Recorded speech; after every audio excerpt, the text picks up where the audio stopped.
বৌমার সিনেমা দেখতে যাওয়া। মা, বলছি এই শাড়িটার একটু পার বসিয়ে দেবেন, বিকালে সিনেমা দেখতে যাব। ঠিক আছে দাও, করে দিচ্ছি।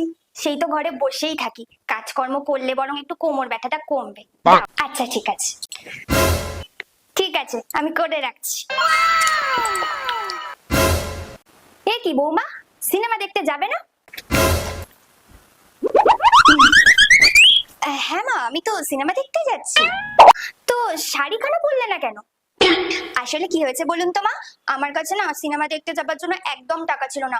আর আপনার ছেলে তো সকালে বেরিয়ে গেছে অফিসে, আমার ফোনটাও ধরছে না। আমার ফ্রেন্ডরা হঠাৎ করে বললে আজকে সবাই মিলে সিনেমা দেখতে যাবে।